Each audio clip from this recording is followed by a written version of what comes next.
Let's just go live and see. Oh my God, we're live. Holy crapola. What's going on, ladies and gentlemen? Hello, boys and girls. I'll give you a few minutes to get on because I know that we go on right at 7 o'clock Pacific Standard Time here for you. But if you're watching this on the replay, let's do the proper introduction. Ladies and gentlemen, welcome to the Raw and Unscripted Show with yours truly, Christopher Rausch, the place where I help you overcome your self-created crap without the self-help fluffy bullshit. And today we have a magnificent guest for you, which I will be introducing her just very shortly. But meanwhile, while we get people here on the feed and checking this out, I just want to publicly acknowledge those of you who have been writing into the show and giving me your show ideas and giving me your feedback on the shows. I really, truly appreciate that. You know, obviously everything's always a work in progress. So any insights or any suggestions that you have for the Raw and Unscripted Show is truly appreciated. You guys can send those to me privately through Facebook. Or if you're watching this on YouTube, you can send it to me, Christopher@ChristopherRausch.com. But truly appreciate it. We've got some great show ideas coming up based on your recommendations. So we're going to be tackling those. And in the spirit of what's up, Ray? Good evening, sir. Good to see you. You know, that's what we're here to do. We're here to serve. You know, it's personal development, it's motivation, it's educational, it's thought-provoking, it's spiritually enhancing. That's what we do here. And equally enough, that's what we do on our Friday night live shows with Scott Goyette, is we're just trying to bring you the information that you need to know right now, the conversations that you need to know right now, the people that you need to know right now. We're trying to bring those people to you so that you can heal, you can understand, and you can learn, and you can grow quicker than if we weren't bringing those individuals to you, or if we were just talking by ourselves. So, you know, it's a really cool thing that, you know, there's a lot of people in this world who are putting forth a lot of great effort. And unfortunately, the news media and the politicians always focus on what is going on negatively. So that's my job, is to be able to put a spin on whatever is quote unquote negative, and or be able to help inspire you to think differently about your past, present, and your future, to get you out of your comfort zone and into living life. And my guest tonight, Serena Bufalino, is an example of that. She is such an amazing soul. And I only have had that opportunity to meet her later last week. And through a mutual friend of ours introduced us, and immediately on the conversation, we just clicked. You know, when you meet somebody and you see that fire and you see that passion, you see that authenticity, you see that congruency, you see that heart of somebody, that's what you're going to see in my guest tonight. I mean, we're going to talk about a range of different topics. We're going to explore talking about at-risk kids. So if you have kids at home, you're dealing with troubled teens, you know, there's going to be some information there for you on that. We're also going to be talking about humanity and the things that we can do globally in order to make a bigger dent in what it is that we need to do for the world that we're going to leave for our kids. That's super important. You know, we're going to be talking about what we can do personally in our own lives to enrich our everyday moments, because you guys have heard me talk about that time and time again.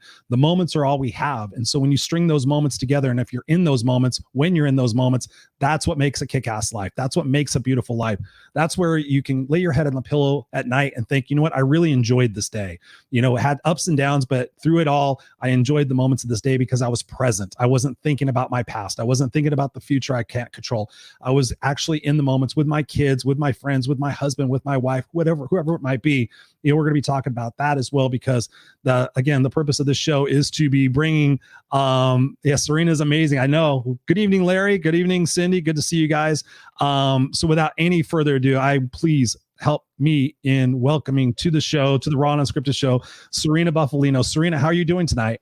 Yay. I'm super excited to be here. I am so grateful and just so happy to share my story with your audience. And as you were saying, Chris and I just met a few days ago, and I've kind of been stalking you for the last couple of days, which I don't normally do. And in everything that you're posting, everything that you're saying, I feel like we are kindred spirits, because our journey is so similar, and our mission in life to help others and to spread positivity and truth, more importantly, is something I'm so passionate about. So I'm just really grateful to be here and to see how this goes. So thank you.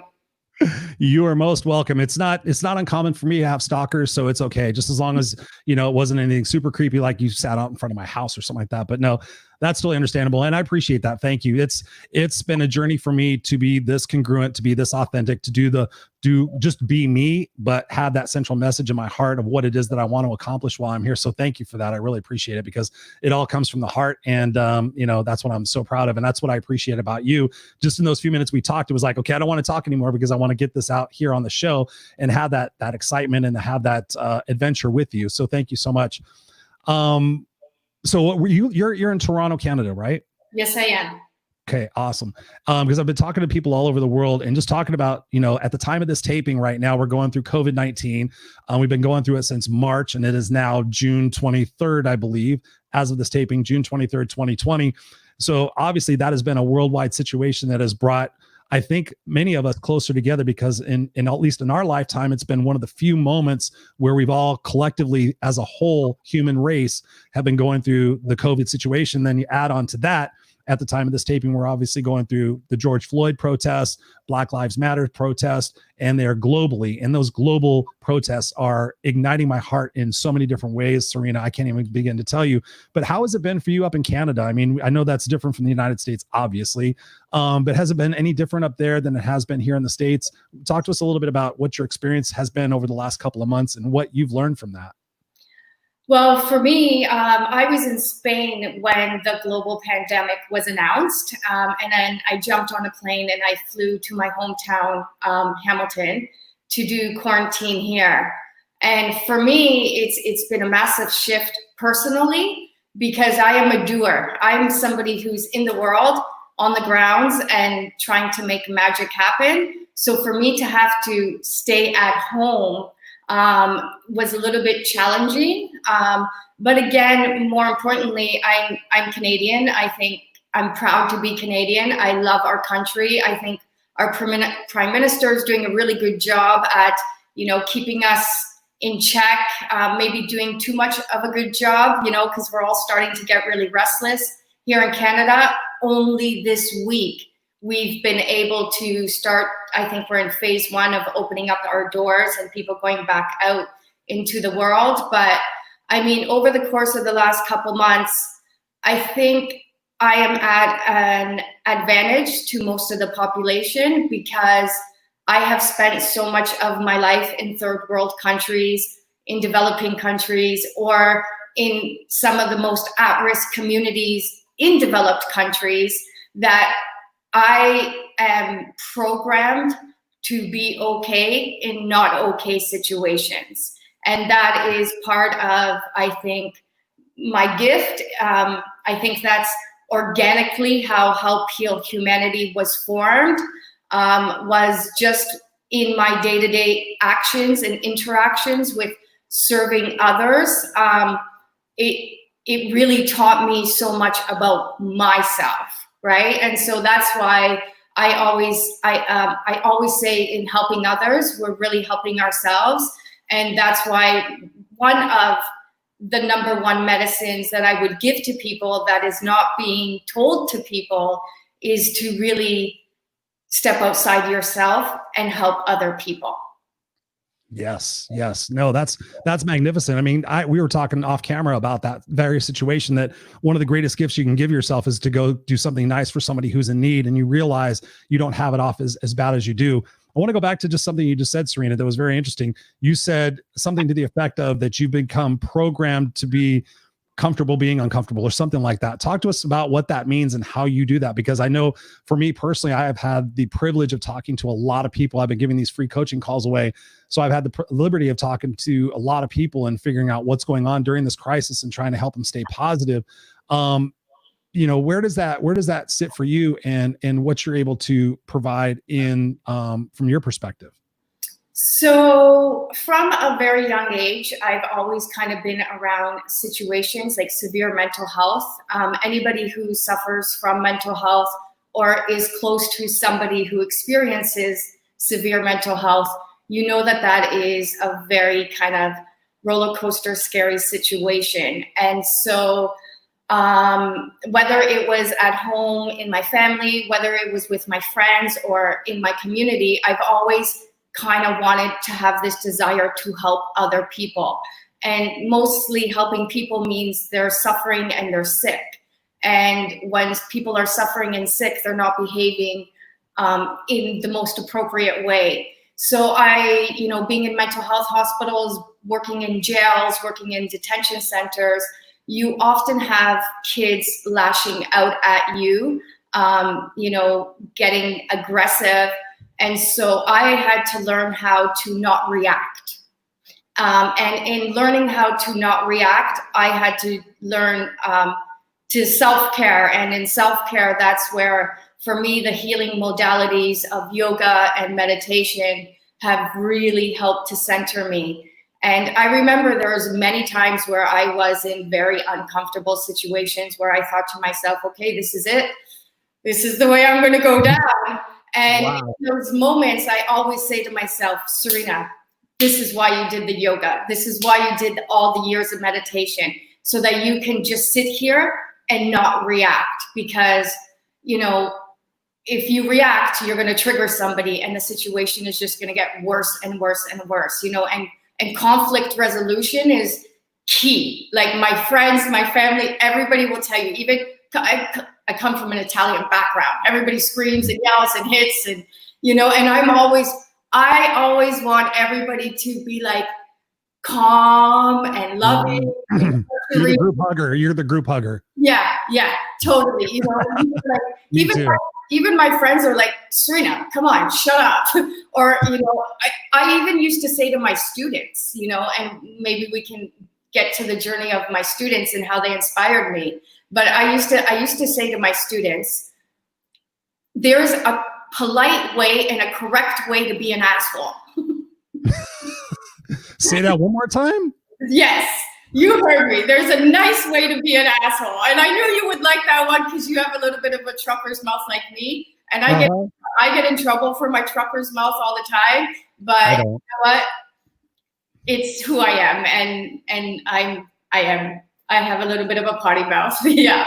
So again, I'm a peacemaker. I'm a lover, and I want everybody to be okay. And so that's kind of what I did in my classroom with my youth every day, was role play with them. We would literally role play situations that would trigger them or upset them. And then it would start to teach them how to react with a lot more love, with a lot more respect, instead of, fighting, punching, because all my students were kicked out of the school board because of fighting, punching, acting out. So it was learning how to control those behaviors and try to teach what I say, and eventually all humanity, is try to teach people how to be more human. Try to teach people, especially who are not being treated justly or fairly, how to just be more loving, how to be more kind. And to be honest, it's a really simple concept that gets ignored all the time. And I find so often people are looking for something more, and I can over exaggerate it, but that doesn't make sense to me. It's really, really, really simple, and it's really basic, and you don't need an education, and you don't need to have money, and you don't need power. It's inside of us. You're born with it. And it's really just being a good person and loving one another and treating each other with respect. Wow. I couldn't agree more, Serena.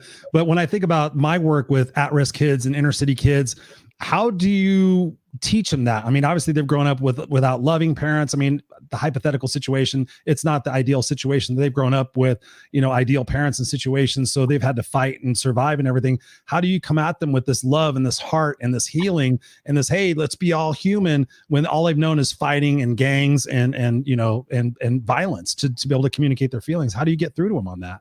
And thank you, Christopher, because that is the exact reason why we're here. I started off as a special education specialist. Right in Teachers College, I asked my professor if he would allow me to do my practice teaching in a jail, in a young offenders facility, instead of a mainstream classroom. Thank you, Scott. And so I knew right away, because I was a problem child. Yes, I'm laughing at all the comments. Mm-hmm. I was a special education student. It's quite funny because today 2 of my board members found that out, and they did not know that about me.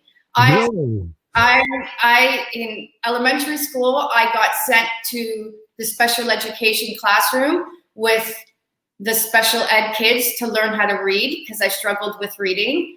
And because my behaviors, I mean, as we all know, the school system is getting a little bit better in differentiated instruction and catering to kids who have different styles of learning. But in my time when I grew up, if you didn't know how to read or write, you were stupid. And so I was told my whole life I was stupid and that I wasn't going to amount to nothing. And that was because I couldn't read and write like the rest of the kids. So I was always in the special education classroom or in the principal's office. I spent so much time because the teachers would ask me to read, right? Or they'd ask me to do something that I didn't know how to do. And I didn't want to look stupid in front of my peers. So instead of, trying to read the paragraph that I didn't know how to read, I would act out and I would say something really like deviant to the teacher, like, shut up, miss, you're so stupid, miss. And then of course she would get mad at me and she'd kick me out of the class, or he would kick me out of the class. So that's why I knew I wanted to work with kids that are kicked out of school, because I knew there was a reason behind that behavior. I wanted to get to the underlying problem of why people like me or kids out there are acting in the way that they do. And I will say with all certainty that if the people in the world knew what these kids that are in jail or end up in jail, or these gang members or these murderers or these pedophiles or these prostitutes, if you knew their life story, if you knew their life journey, you would know exactly why they do what they do, and you would be there to lift them up and support them.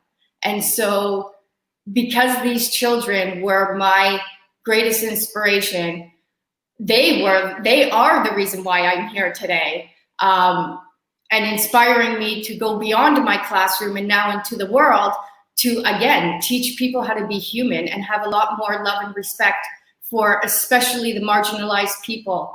And, even right now with the Black Lives Matter movement, that for me has been normal since 20 years ago in my classroom, And unfortunately, 90% of my clients and my youth were young Black male. And even because Miss B loves to go out for nature walks and loves to, get out of the classroom. And even when I used to say, like, come on, kids, let's go for a walk, the kids didn't want to go outside because they were afraid of the police, right? So the injustices that are happening right now have been happening our whole life. People are just starting to learn about them.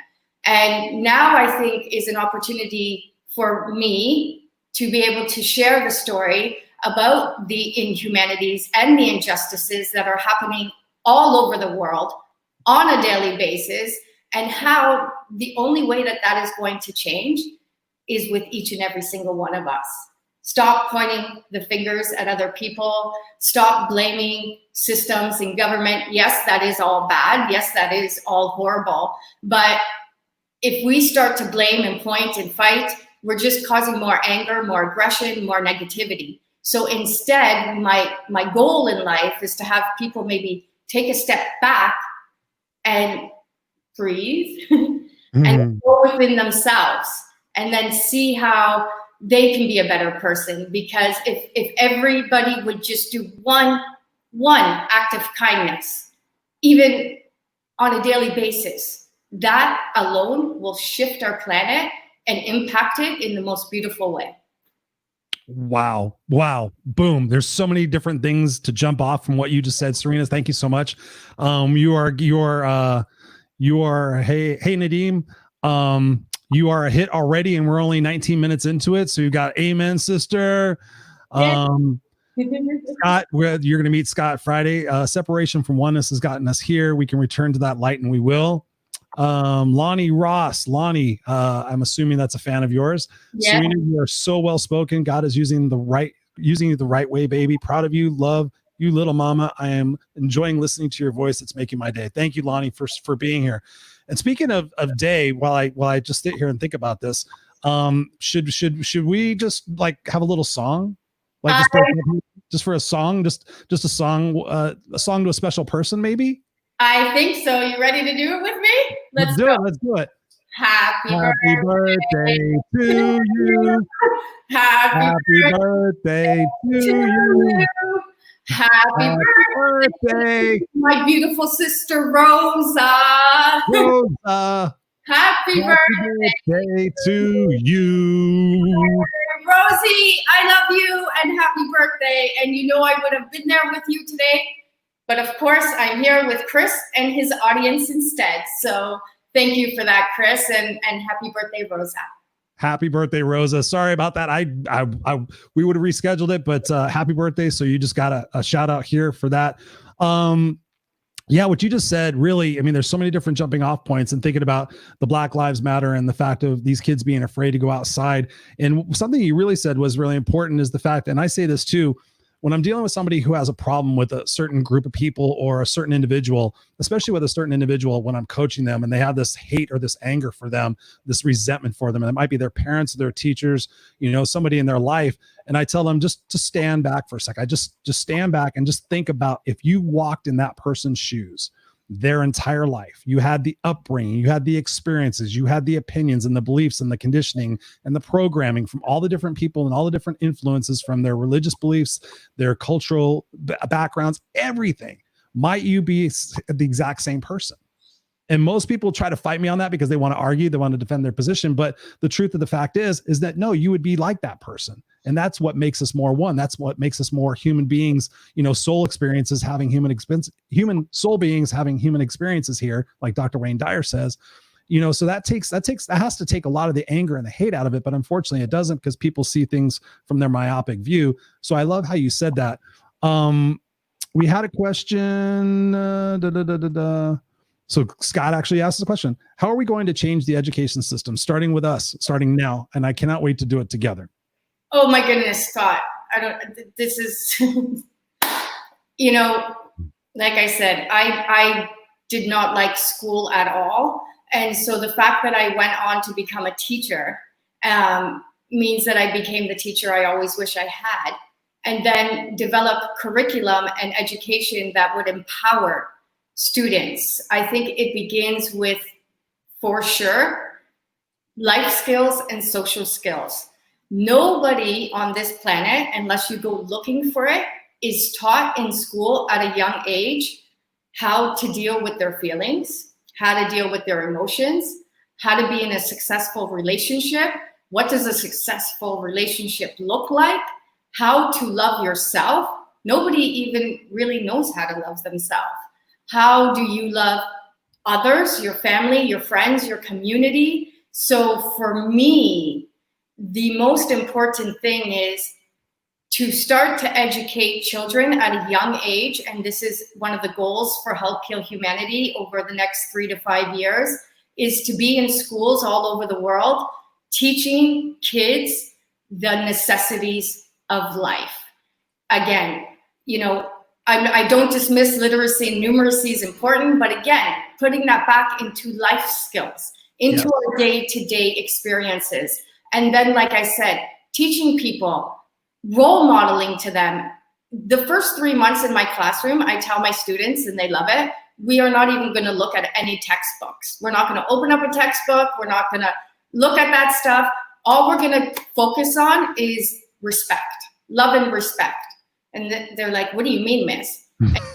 Love, how to love yourself, how to respect yourself. And then we'll spend a few weeks on that. And then it goes into your friends, your family, and then into your community, into your workplace, and then globally into the world. So again, I think the number one thing is teaching people how to be human. For my students in particular, these are kids who, for the majority of their life, have been turned down by society. Nobody's ever accepted them for who they were. So in my classroom, first and foremost, was letting them know it was okay. It was okay to be who they were. And that they had to come to terms, and we all, it doesn't matter who you are, from 2 years old up to 50 years old, everybody in life is going through problems. Everybody's struggling. If you can't come to terms with the reality of that, you're never going to get through it, and you're never going to overcome it. Because if you don't understand it, how can you learn from it? How can you grow from it? So again, it's teaching them to come to terms with where they're at in their life, and then how to move forward from there positively, and then provide the tools and the resources for them to be successful. Wow. Thank you, Serena. I love your insights on that. And Scott was chiming in, and Ray was also chiming in as well. Question for you, because I've thought that myself, and Scott and I have had several conversations about that based on his program, Go Love Now, in working with teachers and students, and I've thought about that too, like starting a school, like, okay, I want to help like teenagers, through early 20s or something like that. For you, based on your experience in the schools, what age would be a great age to start teaching those life skills to these kids?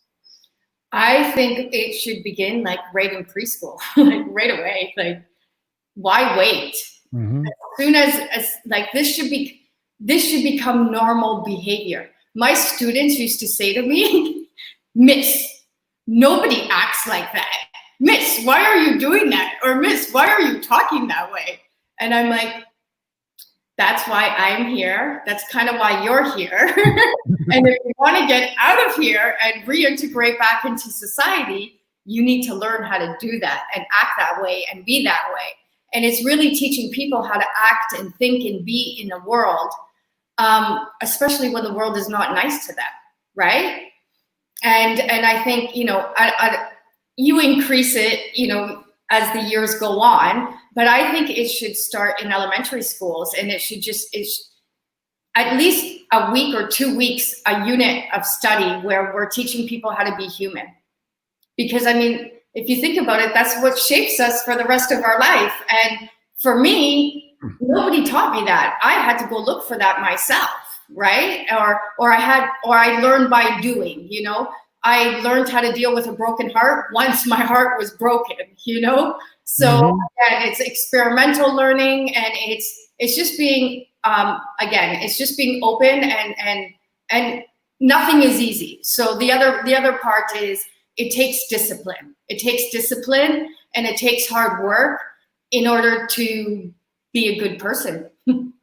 Mm-hmm. How do you inspire somebody to be a good person when they've had, those situations from the inner city, the at-risk kids? How do you teach them that? And how do you teach them about forgiveness? Obviously in their lives, they have been let down, abandoned, persecuted, everything under the sun. How do you teach them forgiveness, and where do you go from there? So I always use their stories and their experiences as the lesson, because it's the best way for them to learn. And so I show them how the way others treated them may have not been okay. And yes, that they are hurting, but how to channel that energy in a positive way. So my students, again, very angry, very, very, very angry kids, kids that have been denied by most of society. It doesn't matter who you are. You want to be loved and accepted in this world. You really want people to validate you. You want people to accept you, and you want people to love you. And my students wanted that too. They just never had that. So it was letting them know that through the course of the next year or two, we were going to transform the way they think so that they could have that love in their lives. And they didn't realize it, but what I did was I got my kids, and this is how Help Heal Humanity was formed. I got them off the streets, out of the classroom, and into the world. Toronto's most at risk. They went into the community. They went into the city of Toronto.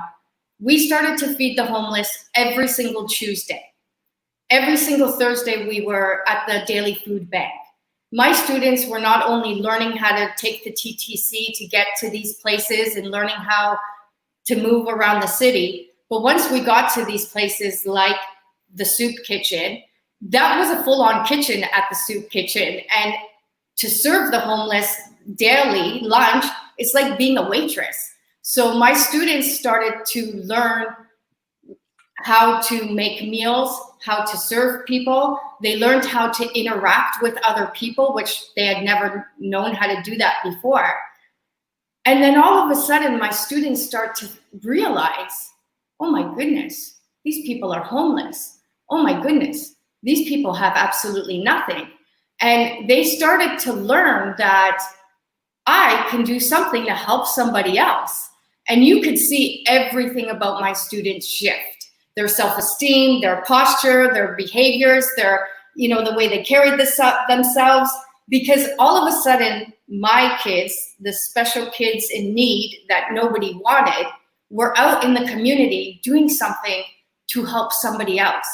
It made them feel like gold. They never felt that way before, and then to know that they were making a difference in other people's lives, it inspired them, it motivated them. And so it became this feel-good feeling. And again, my students inspire me.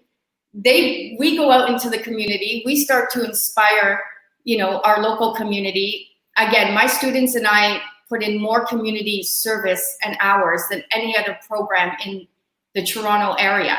This is Toronto's most at-risk youth. They left my program with a resume of 3 volunteer experiences with references, because again, they want to get a job and they want to be just like everybody else, but they don't have a resume. So at least they have a resume of volunteer experience showing that they know how to do this, right? And again, and when my students started to realize that their lives might not be so bad and that they could help other people, is when things really kicked off for them. So that's why I always say to step outside yourself. And when you step outside yourself, you're not in, like you said, Chris, you're not in your head. You're not in that little, I say, your mind is about the size of a peanut. And that same story keeps repeating. I can't, I'm not good enough. But when you go out there and you start to do something different, it is scary, but once you get past the fear, it's absolutely amazing what happens. It's amazing. And all these wonderful new doors and new possibilities open up for you that you would have never imagined because you were so stuck thinking you couldn't do it. Mm-hmm. No, I mean, that is so beautiful, Serena. And thank you for doing that and making a difference in those kids' lives, because for firsthand, not too many people sit there and think, oh, I want to go, mentor at-risk kids and deal with that situation. Was that a time, were there situations in that quote unquote unorthodox, I guess, teaching style? Did you get shit from, the board and the school, or was that something they just gave you free reign? Like, okay, they're the last ditch kids, so do whatever you can with them. And if you make something of them, good luck. If not, come back alive. How was that for you? It was, well, I think everybody knew that I was really dedicated to them, and the government, because I worked in partnership with the Ministry of Child and Youth Services. I think they could see that I was fully committed and they could see the success. So I was really privileged and I was lucky because I had services. I had child and youth workers in my classroom. I had psychiatrists and lawyers, and I had a whole team of people helping me determine the fate of these kids' lives. But yeah, for me, it was love. It was pure love. Like I said, there definitely are stories that if I said out loud, I would get in a lot of trouble. There was a lot of, modalities of teaching that were probably not completely ethical. The way I taught kids math sometimes. Mm-hmm. I hope none of this comes back to bite me in the butt. But yeah, again, and there were times where, my students they knew how to contact me if they were in trouble. And, I would go out on the streets and I would put myself in situations that I probably should not have put myself into to be there for them. And again, I did not realize that all of that, just my kind heart or my love for my student, and my student knowing that they weren't alone. They had somebody there no matter what. Mm-hmm. That empowered me as well. But I think just that act of me being there for them and them being there for me, because they showed up every day, all the time, no matter what, even no matter what the situation was, and they would tell me, they showed up. And that to me said a lot. And so if they showed up, I was going to be the best I could be for them. And yeah, I did a lot of things I for sure shouldn't have done, but I don't regret 1 minute of it. And to this day, I'm still doing things that are completely crazy. We haven't told the story about how my students in basically challenged me. One day when my students and I were coming home from the homeless shelter, from feeding the homeless, we were at the subway stations, and there was the TV stations, and there was the devastation of the earthquake that had happened in Haiti in January of 2010. And my students and I were sitting on the train, and I was watching that TV that showed Haiti. And I looked at my students and I said to them, I said, you think you have it bad? I said, there are kids in this world that would die for your situation, that wish they could be you. And my students, they couldn't believe it. They looked at me and they're like, Miss, what do you mean? Nobody wants to be us. Everybody hates us. And I said, no. I said, the stupid school and the stupid police, the stupid group home, and all the things that you hate. I said, there are kids in this world that don't have that. They don't have a school to go to. They don't have the police to call when they're in trouble. They don't have a hospital to go to when they're in trouble. And my students couldn't believe that. And they looked at me and they said, Miss B, every morning you tell us we can do anything we put our minds to. And I said, yeah, we can. And they said, well, then we need to build a school for these kids in Haiti. And of course, I had absolutely no idea how to build a school in the poorest, most corrupt country on our planet today. But I wanted to role model to them, to you, and to everybody who is listening that we really can do anything. Bam, bam, bam. Double high five, as my son would say. Fist bump, everything. Geez, I wish I could just reach through this camera and give you a big hug. It's so awesome to meet, somebody like myself who has that fire and that energy. But I mean, more so that you've been in situations that you just keep putting yourself in front of a train and figuring it out and just living and maximizing your moments.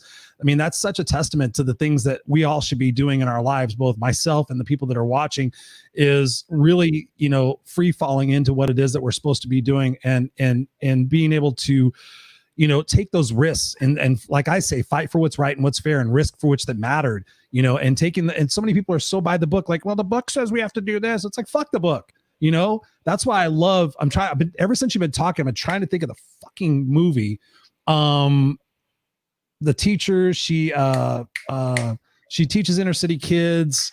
There's two. Dangerous Minds. That one. Yes. Love her. And then Freedom Riders. I mean, we need more of those people in this world. I mean, it's so crazy. So thank you for doing that. And thank you for sharing that. I want to get back to a question that I missed earlier. Cindy had asked, how do you get them to believe in themselves? And I think part of that, you answered that in getting them to believe in themselves is getting to believe in a bigger mission and a bigger purpose and seeing how their current situations are better than they think they are. But how do you get them to believe in themselves? I mean, how long of a window are you working with them? And what are some of the first techniques that you use to get them to believe in themselves? So the maximum that I would have the kids for would be 2 years, usually a year. And how you get them to believe in themselves is first and foremost being there for them. Right? So they know that they're not alone. Really being open. We were an open book in my classroom. And, I had 15 of the hardest to serve youth. I mean, they had it out with each other in the classroom. And I even, at one point, people might be naive and not think that we have gangs in Toronto, but we have Bloods and Crips. And, I had gang members, Bloods and Crips in the same classroom, ready to kill each other. Wow. And you have to be able to get them to come to a place of calm and not only like you said, get to accept themselves, but then each other. And so it's a lot of role modeling. It's a lot of showing examples of, it's a lot of using their life experiences to show them how they could have maybe reacted differently and done things differently so that their life could have turned out differently. And again, I believe in affirmations. I believe in, teaching. A lot of these kids don't know how to have self-love and self-respect, right? So again, it's teaching them how to do those things, even as simple as how to groom themselves, how to take a shower, how to look and dress respectable, how to talk respectably. I would have my kids get up in front of the classroom and role play, literally role play until they got it right. And I would say to them, like, if you want to get back into society, if you want to get a job and you want to have a girlfriend and you want to be accepted, then you need to learn how to do these things. And these things begin with yourself, right? And again, teaching those life skills and those social skills, the motivational factors, sometimes manipulation, whatever it takes, just keep going. Manipulation, little noogie to the head. Yeah. A little noogie to the head. Just going back through and making sure I don't miss any of the questions. I think we had another question. Scott again. Scott, look at Scott. He's just all up in your business. Do you think we should empower and train teachers first so we can touch the masses more quickly? Good question, Scott.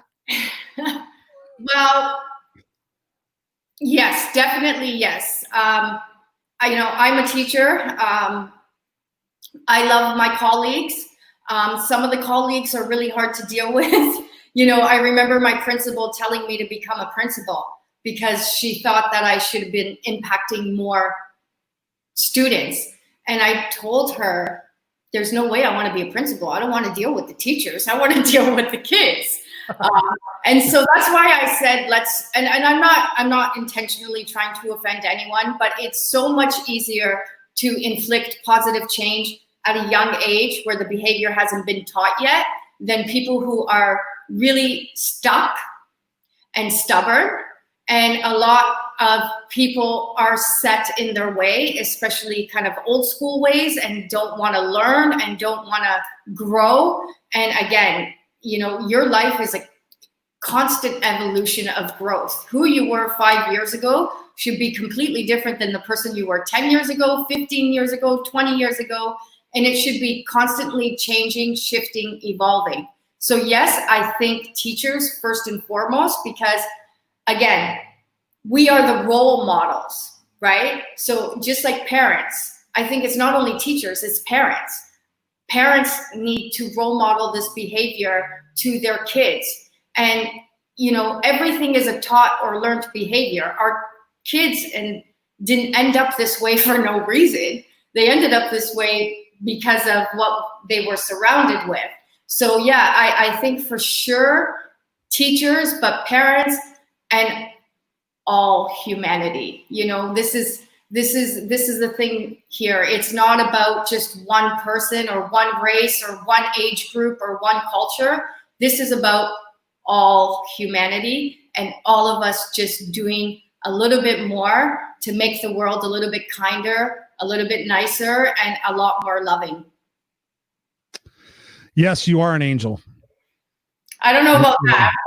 You're a kick-ass angel. You're a kick-ass angel. And by the way, I have to do this. I have to do this, ladies and gentlemen. I have to tell a story. Yes. So Patricia is on the screen right now, and she says, "Believe." Patricia gave me this wristband, I think 7 years ago, 2013, at the Sheraton Gateway Hotel in Los Angeles. It was an afternoon delight kind of thing. No, my cat was, I snuck my cat into this huge hotel because he had oral squamous cell carcinoma. He had a cancer growing out of his face and he was bleeding, and I needed to be at this event and I couldn't leave him at home because my wife was gone. So I brought him there and my friends helped me, and we had towels everywhere, and I would go up there and take care of him. And Patricia was an absolute sweetheart. I remember she said, "Just wait a minute, I'll be right back." And I'm like, "Where are you going?" She's up to my room, and she brought me back this bracelet that says believe. And I have pictures of it. It used to be super, super dark blue. But yes, I mean, the maximum impact of what that means and why I tell that story is you have to believe. You have to believe in the greater good of humanity. You have to believe in the greater good of the kids that we're working with and the initiatives that we're fighting for the equity that everybody deserves. Well, and with that, if I could just chime in about Patricia. No. Thank you. No, of course. Is the reason why I'm on the show today talking with you, Chris. Patricia is one of my mentors, and I see Don Bridgman is in the news feed as well. He is one of my mentors. And the reason why I got connected to Patricia was because of the work that she does in Cambodia. And then our spirits were brought together because I guess your audience will know on Friday, we are doing an interview with Patricia, Scott, yourself, and me. It will be the four of us. And again, Patricia is another example of how loving kindness in this world is all it takes to transform it. And so, yeah, Patricia, she believes that she's a superwoman, and I'm so grateful for her. Because of her, that's why we are here today. So thank you, Patricia. Thank you, Patricia. Yes, no, this is just like the stepping point of what's going to be absolutely amazing. Yes, I agree. Serena is a kick-ass angel. Oh, I like Leslie. Leslie's Thank awesome. you, What's happening, Leslie? Yeah. So, and kind of tying this all in together and what you had said before, one of the greatest gifts we know is serving other people and stepping outside, what it is that we're most used to and comfortable with and, known. So how did you go from, dealing with inner city youth and then going to starting a humanitarian organization and going to Haiti and actually getting your feet wet in doing that? Talk to us about the journey from that until creating helphealhumanity.org. Okay, so yes, so again, it was my students who inspired me. And when my students, Toronto's most at risk, learned about kids in the world that were suffering greater than they were, they not only challenged me, but they said to me, Miss B, we need to build them a school. The concept behind the Haiti school building project was a handful of youth in Toronto. We're going to help a handful of youth in Haiti. So it was really just 20 kids helping 20 kids. And through education and learning, we were going to create a miracle.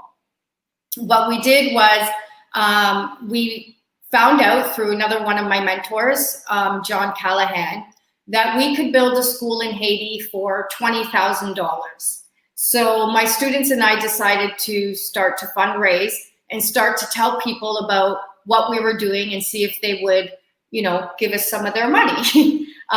We started, because my students, we weren't in a high school and I couldn't send a letter home to their parents. We had to get creative about how we were fundraising. So we started to go into local high schools and we started to ask other kids if they would help us. We did bake sales, we did samosa sales.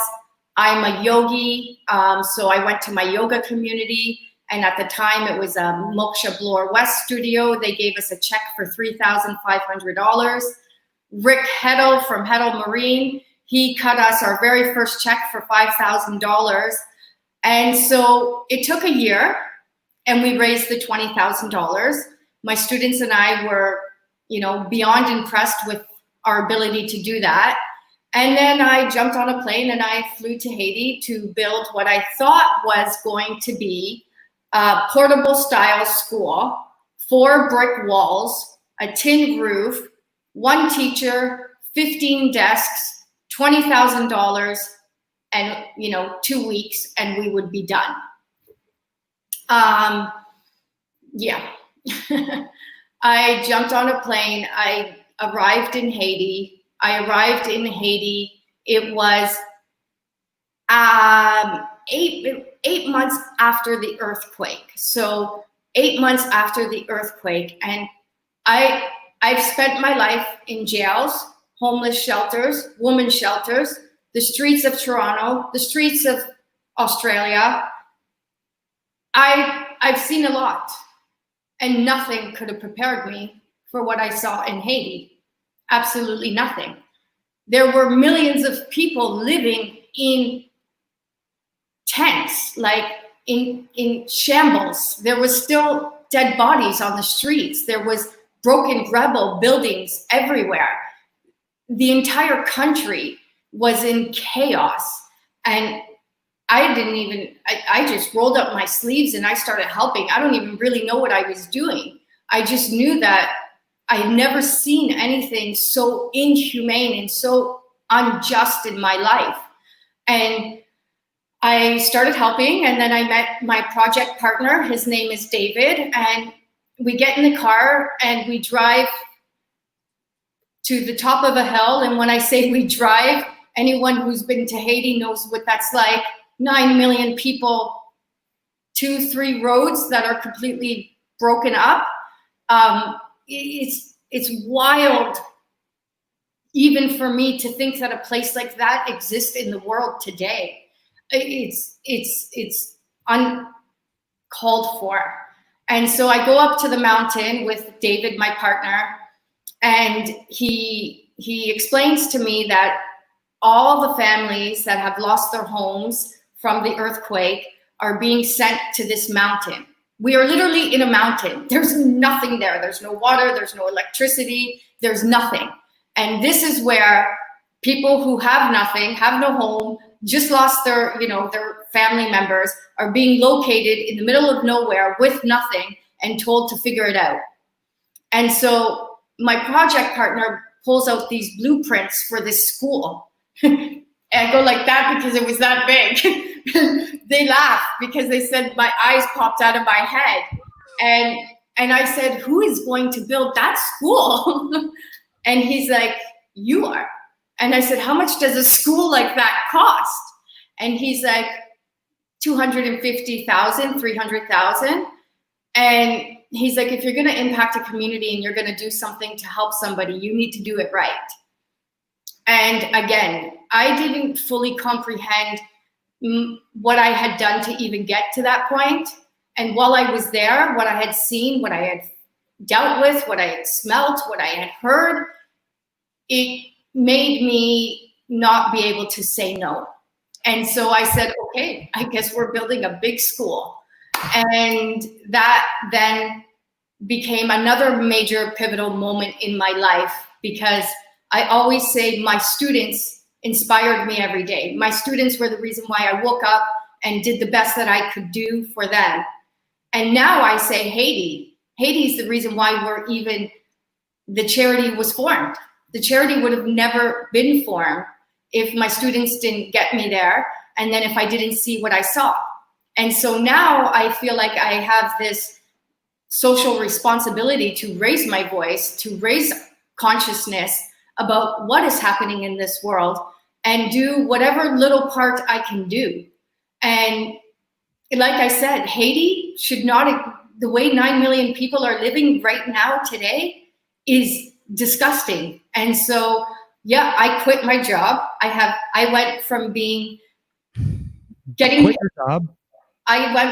paid exceptionally good money, doing a job that I love, impacting kids and community that I love. And I quit everything because I want to die knowing that I at least tried versus not trying at all. And this is me trying to raise my voice about what is happening in the world, and to let people know that together, if we unite, we can really, especially right now with a global pandemic, we can use our energies to shift and change the world.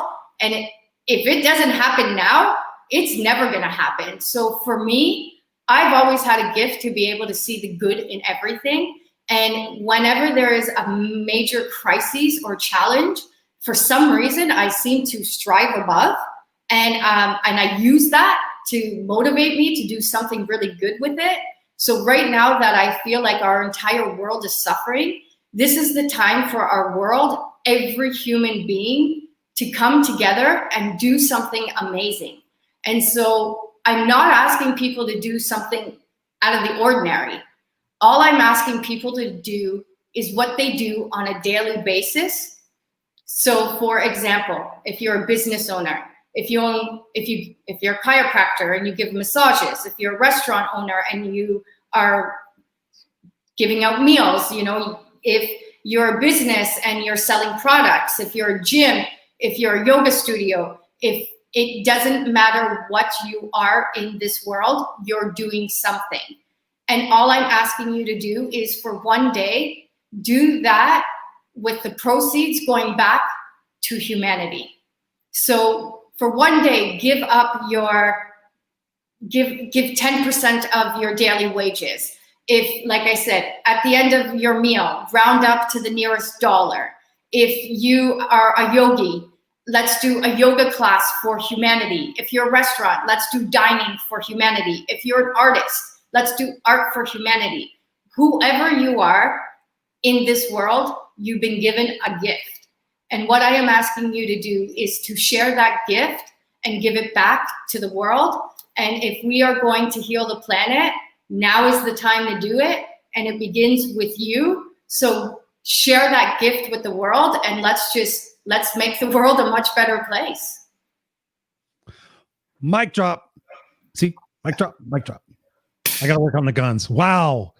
That was like a platform speech that, you know, just came directly from your soul. I mean, that is so magnificent. And the fact that, like Patricia said, you know, you lift us all up. That is what we need to be hearing. That's what Scott and I have been vocalizing, you know, for the last couple of weeks and through our show, is just the fact of standing up and taking that risk and fighting for what's right and what's fair. I think Ray gave me a little bit of a hard time. He says, what did he say? Oh, because I talk about legacy plan. He goes, oh my God, Serena has a legacy plan, Chris. Because I talk about that. I mean, when I just worked with my coaching client tonight, and I had her write her eulogy. And up until the point she actually wrote it, we talked about it, but I said, I want you to write it out. And I didn't tell her anything about it. And so she wrote it out, and she goes, when I figured it out, she goes, I realized that I'm going to have to keep my word on a lot of things that I don't keep my word on right now. And we had the discussion about self-love. I said, if you want to give out love, if you want to be loved, then you have to self-love yourself. And yet the best way to self-love yourself is to hold yourself accountable and to take those risks and to do those things. Like you said at the top of the show, I love that, you know, 5 years ago, you shouldn't be the person that you are today. It's so funny you mentioned that. I have pictures of me when because I'm 51. We have pictures when we were on a cruise for my 40th birthday. And I look at the pictures and I'm like, I don't even recognize that person. You know, it's still the same person and everything, but I've grown so much from who I was at that point. And I'm so proud of that. How do we tell people, how do we get people to get out of their own way? Because right now everybody's in their misery and their suffering and their muck and they're, you know, this is happening to me and this is happening to me. How do we get people to start loving themselves and sharing that out? Not out of fear and like, oh, what am I going to not have or anything, but out of love and being a difference in the world that we need to make right now. Being of service, helping others, for sure. And it's exactly like you said. I think our life is so limited. I don't think people realize that. I learned that because I lost the two most important people in my life. And I watched my mom and dad literally die in my arms. And it made me realize that this life is very short and we only have one time. We only have one chance. And this is our time now to do something amazing with your life, to start new, try something new, do something new. If you don't even know where to begin, just begin by starting something. And as you'll learn very quickly what you don't like. And as you learn what you don't like, it's going to put you closer to what you like. So again, it's using all the negativity, using the dramas, the traumas, using the shit and doing something good with it. And I, you know, I always say to my students, mistakes are amazing. You know, miss, I don't know what I'm doing. Miss, I suck. Miss, I made a mistake. Making a mistake is amazing. Making a mistake is just one step closer to doing the right thing. So you're still learning. You're still learning. And so again, I just think that everyone in this world should step outside themselves, spread more love, be kinder, and in serving others is going to do something to you. And you're never going to forget that. When you step outside yourself and you see what is really happening in the world, you're going to have a much greater appreciation for your life. and you're going to shift the way you think. So one of my favorite things is actually bringing people on these volunteer trips to Haiti, because it doesn't matter who you are.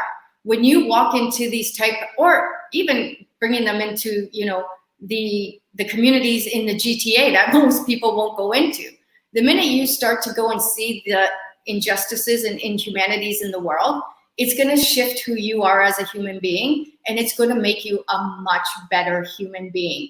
And so the reason why I can deal with COVID is because I know how lucky I am to be living in a house with electricity during a global pandemic. So even the worst day on earth for me is still a beautiful day, because my experiences have taught me that. Mm-hmm. Yep. It's all about perspective. Once you see the world from somebody else's eyes, or you walk in their shoes, like we said before, Serena, then you have a new appreciation of like, oh, wow.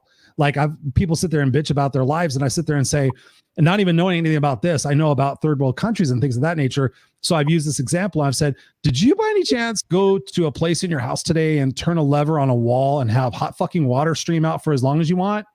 Did you by any chance have one of these things and you picked it up and you Googled anything you wanted? You got email, you got voicemail, you got videos, you got music, you got anything you wanted? Yep.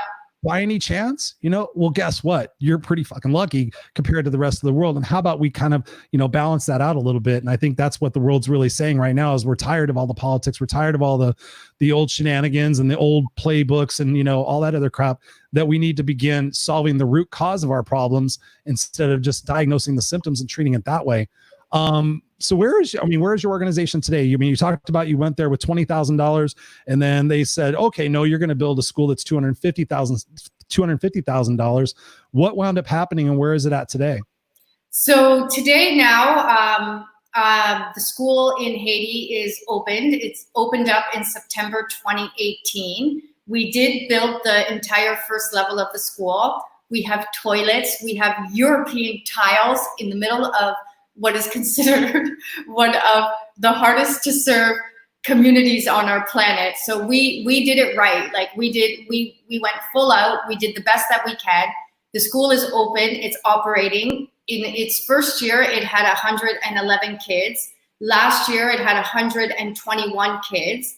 We have a summer school program, after school program. We run a full day program. And not only do we run the school, but we also are responsible for their uniforms, their textbooks, their meal plans.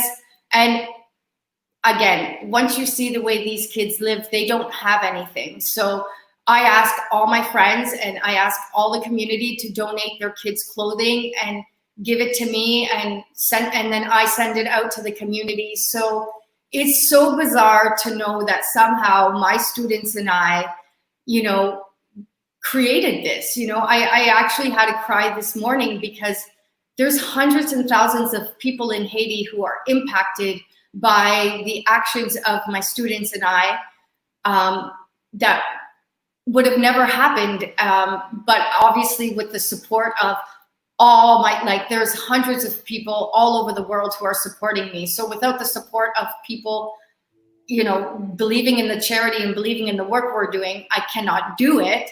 But I'm proud to say that up until now, there's been no paid employees, including myself. 100% of your donation goes directly to the source.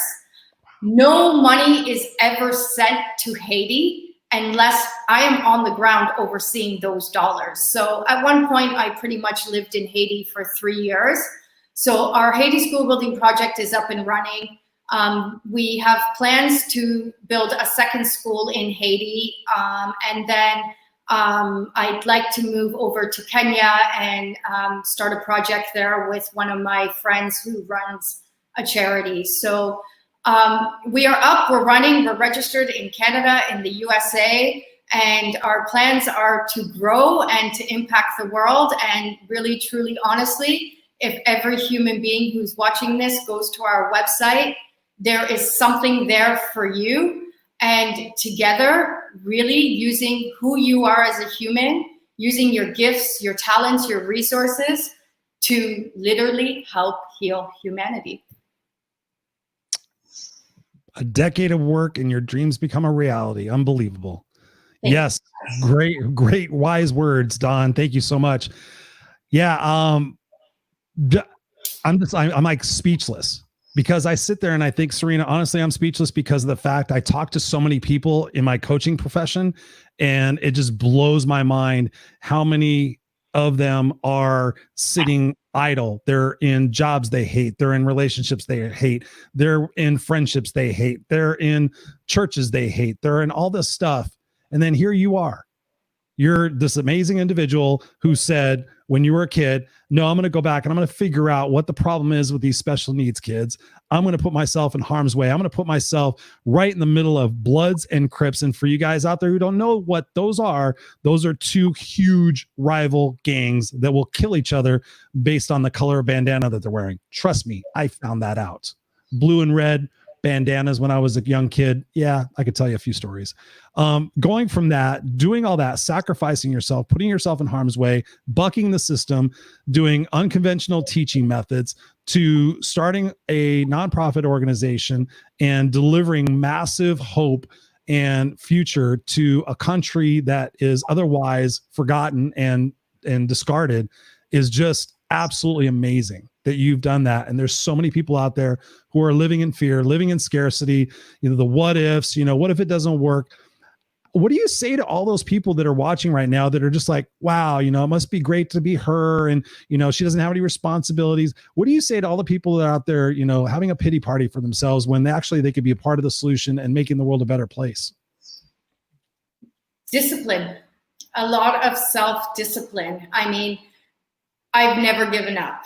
Even when people told me to give up, even when people told me it was impossible, I thank goodness that I have this belief in myself. I think that was taught by my mom. And just, I know that I'm always going to be okay. And I know that my life purpose is bigger than myself. And as soon as I start, it was a lot of work. Like, as somebody who struggled significantly with reading and writing, in order for me to become a teacher, the amount of studying I had to do was immeasurable. Even to this day, I say the hardest days of my life were my university days, because it was so hard for me to comprehend what was being asked of me, because that wasn't the way that I learned, but I disciplined myself, and it was a lot of work. And I say, and there's nothing wrong with it, while most of the people were dating, going out, going to clubs, having fun, partying, I was taking care of the streets of Toronto, or I was taking care of my family, or I was taking care of the most at-risk youth. It's what I enjoy doing. It's my calling. It serves me exceptionally well. But it is a lot of hard work, and it is a lot of discipline, and it's unconventional work too. Like, I work all hours of the day and night. I mean, you asked me if I wanted to pre-record this interview, and I said, absolutely not. We're going to do it live, even though it's 11 o'clock at night. A lot of my colleagues are sleeping, but I'm going to say yes, and I'm going to do whatever it takes. And, in Haiti, I ride a motorcycle, and everybody tells me I'm absolutely crazy because I'm basically asking to get murdered. And I've said to them, if this is the way that I die, then at least I died trying my best. And I truly, truly, truly believe that the universe, this force greater than myself, is watching me, is protecting me, and will keep me safe, because I'm doing this from the heart, and I don't think anyone's going to murder me in the process. And if they do, I did my best. Fuck. Wow. Amazing. I've done a lot of interviews in my life, Serena, and this is going to go down in history as one of my true favorites, because sitting here, I mean, I'm a very inspirational person. I can inspire myself pretty quickly. I can get myself out of a funk, but just listening to your heart, not even just your words, but listening to your heart and listening to the passion and the sincerity of what it is that you're saying and doing. is inspiring to me. So thank you for being the person you are, the soul you are. I'm so grateful to Patricia for connecting us. I see Scott over here just jumping up and down like a 6-year-old, like, wow, I can't wait to play with her. I'm going to talk to her. I want to ask her questions.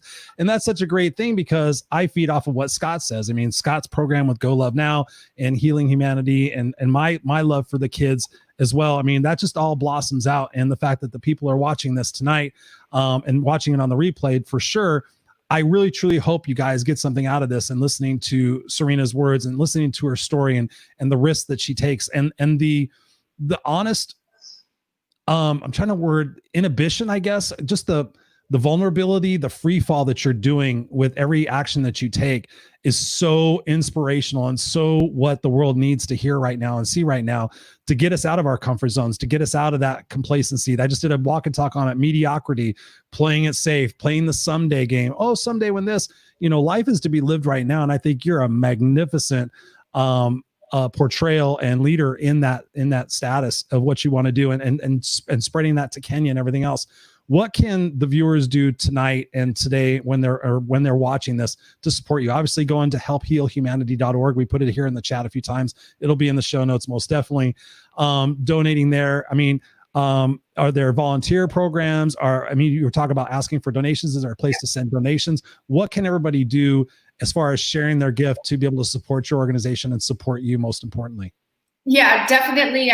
Go to our website. I'd say first and foremost, sign up for our newsletter so you can see all the good that we're up to on a monthly basis. Donate if you can, your used clothing. If you have obviously funds, then donate, sponsor a child in need. We have specifically right now, because of COVID, there's a massive food crisis in Haiti and kids are starving. A few of our kids have gone due to dehydration. So we have a food and nourishment program happening right now, and you can access that at food.helphealhumanity.org.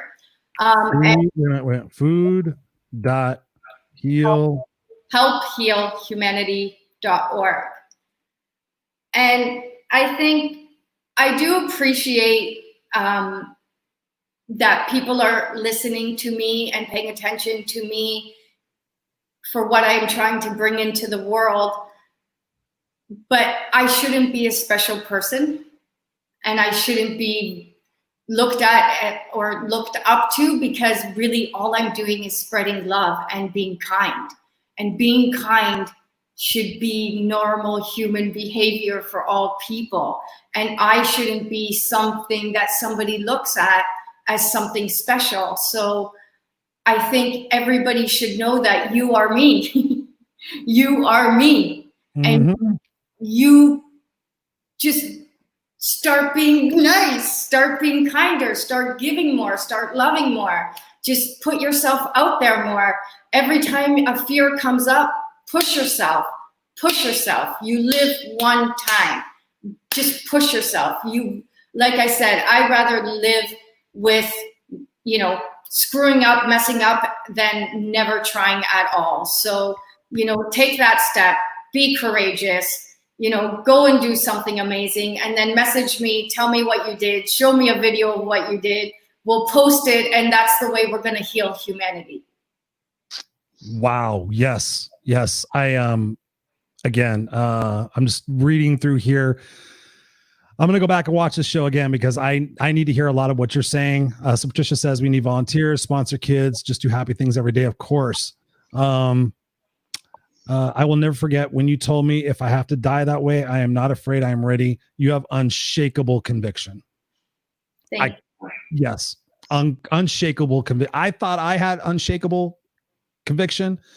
I'm in awe of what you do and how you do it and the sacrifices that you make, sacrificing your personal life in order to do this and to make a bigger mission for what's going on. Do you still keep in touch with your kids that you taught? Do you still have a relationship with them to see how they're doing and to keep it? All of them. They message me all the time. Some of them have gotten married. I've gone to their weddings. Some of them have been reintegrated with their families. So I know their families and their parents. All of those kids are in my life, but they're not kids anymore. They're not kids anymore. They're in their 20s. You know, some of them have had children, but all of them. And that is it. Like I said, I feel like, you know, they are a part of me and I am a part of them. And for sure, I stay in contact with all of them, always. All my events, when I do events in Hamilton or Toronto, they're always at my events. And again, I told them, I said, Miss B said she was going to make you famous. And I swear until the day they die, I'm going to showcase the amazing work that they did, because it's because of them that I'm here. So yes, of course I stay in touch with them. Wow. Such a magnificent hour and 14 minutes that I could keep talking to you for hours and hours. And actually we'll be talking to you this Friday night. So those of you guys that are watching this Friday night live with myself and Scott Goyette, we were going to be talking not only with Serena, but we're also going to be talking to the magnificent Patricia as well. So tune in Friday night, 5 p.m. Pacific Standard Time, 8 p.m. Eastern Standard Time this Friday to check both of those amazing individuals out and to have a deeper conversation with Scott included. Final words. I mean, you've said final words, but for some reason, I just keep thinking brilliance is going to pour out of your mouth. Final words, and then we'll end the show. Final words is, to again, just go within yourself and be the person that you always wished you could be. I know that there is a burning desire inside of you to fulfill a wish or a dream that you never did. And so I say, take the challenge, have the courage, do what you're meant to do in this lifetime. Stop satisfying other people's needs or expectations of yourself, and really do what you want to do for yourself. And again, in healing yourself is how we're going to heal humanity. Bravo. I got a microphone in front of me. Bravo, Serena. I can't thank you enough. Seriously, I can't thank Patricia enough. You know, for all that you're doing and being on the show, staying up late for this. I really appreciated doing this live to where everybody can have the interaction. I mean, I've done a lot of these, and the interaction and the excitement that you've created in just this hour and 14 minutes, I'm sure is going to spill over. So thank you once again. I can't wait to have more conversations with you, have you back on the show. You'll probably be one of my first repeat guests, because I just so value just the conversation that we can have, and just the free fall topic of just figuring out what it is that we need to do and get out of our own way is just magnificent. So I am going to put you backstage here for a second, my dear. Don't go anywhere. And I'm just going to end the show. If I can even top anything that you just said, but thank you, my dear. Hang on one second. Thank you. You are most welcome. Ladies and gentlemen, boys and girls. Wow. I don't know what to say. I mean, the one thing I could really honestly say, and you guys know me, I'm never a loss for words, is go back and watch this again, and go back. And if you didn't take notes, you guys know I put this in there every single show. Take notes. Take notes. There is this psychological agreement that happens in your brain when you take notes. And especially when you take notes to say, what is my action item from this to be a better human? What 3 things am I going to do to be a better human? And people say, I don't know what to do, Chris. Okay, how about this? How about being nice when you're walking down the street? Say hi to people. How about letting people cut in front of you in the driveway, or letting them have that parking space? What about saying hi to people while you're grocery shopping? What about giving to people less fortunate? What about being a nicer person to your family? What about being a nicer person to your coworkers? What about not having road rage? What about being polite to your wait staff? I could go on and on and on. It all starts with you. It all starts with us. It all starts in the leadership that we bring out in humanity, because as we do that, and sometimes you may think there's 7 billion people on the planet, but with social media and everything these days, this show could go viral. Serena definitely should go viral. I mean, good Lord. I mean, I'm thinking Mother Teresa right here. I mean, and I know she did work with Mother Teresa. We didn't even talk about that, but go out there and be the best example of what you can be. Start looking at things not from a pity party and what I don't have, as opposed to what I do have. I have a roof over my head. I have a fan going on. I have electricity. I have music anytime I want it. I have food in my refrigerator. I have opportunities. You know, one of the guys I'm going to be interviewing for this show coming up pretty soon, Jesus Ortiz, he came to this country with nothing. Didn't know English, didn't know nothing. And he's just building his life. He's like, dude, if anybody can make it here, if I can make it here, anybody can make it here. So it's just all about putting away your excuses, putting away your bullshit stories that you've told yourself, and taking Serena's advice and just jumping into it, figuring it out. You know, we want these things to be perfect. We want the best laid plans. Oh, when I have this set up, and when I have this set up, and that's ready, when I have this money, you can't fucking do that and live life. You literally have to go at it. And I have to learn this from Serena as well. You have to go at it like, hey, if I go while I'm doing this, then I'm going to go setting an example for the world. And I'm going to go out knowing that I was giving my heart and giving my best and making a difference in this world. So again, I encourage you guys to write your eulogies, figure out what your mission statement is, figure out what it is that you're going to be known for when you're gone, and work every single day towards that goal. Build that up every single day. If you start off with one high every day, work it up to be 20 highs a day. If you're donating $1 a week, work on yourself to be able to donate, $3 a week, whatever it might be that you can make a difference in your world, leading your kids, being the voice of change that you want. Not sitting there bitching and pissing and moaning about stuff that you can't control, but instead saying, hey, how can I give my gift? What is my natural talent that I could do without getting tired or bored that I could give to somebody and make their life just a little bit better? I've been seeing people making masks, hand knit masks and all these different things and figuring out, okay, I can do this now. For me, it's my voice, it's my platform, it's my passion, it's my knowledge, it's my gift to be able to help people realize their true potential in life. Whatever, if you can cook, whatever it is that you might be able to do, share that gift, make it better. Go watch movies like Patch Adams, go watch movies like Pay It Forward, go see things where you can make a difference, that ripple effect that we need right now in this world. You see the world, we're all standing up. We're all saying we're tired of all this stuff. We're all realizing and recognizing no matter where you come from, if you're short, tall, fat, bald, gay, straight, Republican, Democrat, any other different fucking label you want to put on it, you split us down the middle. We're all the same. We're all the same. And I've talked to people all over the world. All we want is peace and safety and to have our families and have opportunities and to be able to go places and do things and not have to be worried about all this other extraneous bullshit. Everybody from all walks of life, we all want the same thing. And it starts with you. It starts when you go look in the accountability mirror and figure out what it is that you're doing to be part of the solution and not part of the problem. Serena, I thank you so much again for being on the show. Guys, all the contact information for Serena and helphealhumanity.org will be in there. And I just really encourage you, go back and watch this, create your checklist and start being a part of the change. Connect with us and we'll be able to there to help you as well.